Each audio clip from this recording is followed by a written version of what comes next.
ગઈકાલે cyber crime police station પૂર્વ કચ્છ દ્વારા એક ગુનો દાખલ કરવામાં આવ્યો છે,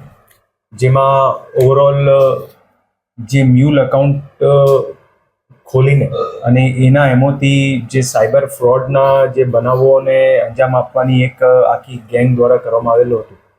એ બાબતની જે છે આખી એક ફરિયાદ દાખલ કરવામાં આવેલ છે. આ ઓવરઓલ જે બનાવ છે અને આખી ગેંગનું જે એમાં ક્રાઇમ છે, આની અરજી તપાસ દરમિયાન જે છે સાયબર ક્રાઇમ પોલીસ સ્ટેશનના વિગતો ધ્યાનમાં આવી. એના પછી માનનીય બોર્ડર રેન્જ શ્રી સાહેબ દ્વારા આમાં ઝીણવટભરી તપાસ કરવાની જે સૂચનાઓ મળેલ હતી, એ અનુસંધાને જે છે આ ઓવરઓલ જે આખી જે ગેંગનું ઓપરેશન હતું, એમાં 81 જેટલા જે બેંક અકાઉન્ટ છે, એ આ લોકોના અલગ અલગ જે ગરીબ માણસો હોય જેમને લોભ લાલચ આપીને જે બેંક અકાઉન્ટ ખોલાવેલા હતા, એ 81 બેંક અકાઉન્ટના વિગતો પણ ધ્યાને આવેલી. એની સાથે સાથે જ્યારે આ બેંક અકાઉન્ટોની તપાસ કરવામાં આવેલી, ત્યારે જે સમન્વય પોર્ટલ છે, એ પોર્ટલ પરથી પણ વિગતો મળેલ કે એ બેંક અકાઉન્ટને લગતી કુલ 14 જેટલી ફરિયાદ ઓલ ઇન્ડિયામાં જે છે એમાં થયેલી છે, જેમાં સાયબર ફ્રોડના જે છે ક્રાઇમ બનેલો છે. આમાં ખાસ કરીને જે ઓવરઓલ આખી ટોળકીની જે ક્રાઇમ કરવાની જે ઓવરઓલ એમો હતી અને કઈ રીતે એ લોકો કરતા હતા, એમાં મુખ્ય આરોપી જે છે યશ ભાટિયા છે. આ યશ ભાટિયા દ્વારા અલગ અલગ લોકોને સાથે રાખીને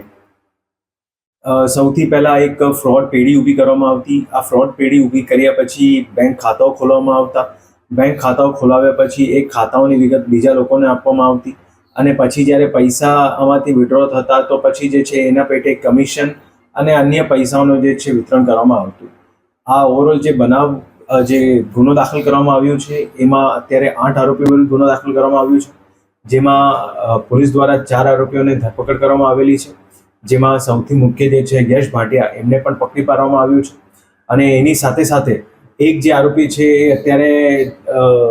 હિંમતનગરની જેલમાં છે, જે બીજા ગુનામાં જેલમાં છે, અને બીજા જે 3 આરોપી છે એમને પકડવાની જે છે તજવીજ અત્યારે પોલીસ દ્વારા ચાલુ છે. ખાસ કરીને આ બનાવથી જે પોલીસ સાયબર ક્રાઇમ પોલીસ સ્ટેશનમાં દાખલ થયું છે, એનાથી અમારા પોલીસ દ્વારા બધા લોકોને ખાસ અપીલ છે કે આવી કોઈ પણ વિગત હોય, કોઈ લોકો ખાસ કરીને કોઈ લોભ લાલચ આપીને અગર તમારા કોઈ અકાઉન્ટ જે છે ખોલવા માંગતા હોય, આવું ક્યારેય જે છે કોઈને એવું ફેસિલિટી આપવાની નહીં. કારણ કે આવી રીતની અગર ફેસિલિટી કોઈને મળતી હોય તો પછી જે એવા નાના નાના બનાવો થતા હોય, એનાથી એક મોટું જે છે આખું સ્કેમ જે છે ઓપરેટ થતું હોય છે.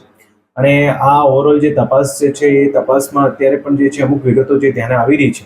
એમાં જે પૈસા અને જ્યાંથી ક્રાઇમ થતું હતું, એમાં આપણે ભારત દેશના અલગ અલગ રાજ્યોમાંથી જે છે આખું આ નેટવર્ક જે છે એમાં ઉદ્ભવ થતું હતું, જેમાં વેસ્ટ બેંગોલ, તમિલનાડુ, દિલ્હી, હરિયાણા, ઉત્તર પ્રદેશ, એ ત્યાંથી પણ જે છે અલગ અલગ રીતે આ ટોળકી દ્વારા જે છે બીજા લોકોના સાથે રાખીને આમાં આખી ક્રાઇમ કરવામાં આવતું હતું. આની તપાસ જે છે અત્યારે સાયબર ક્રાઇમ પીઆઈ દ્વારા કરવામાં આવી રહી છે, અને આગળમાં જે છે આરોપીઓની રિમાન્ડની પણ તજવીજ ચાલુમાં છે.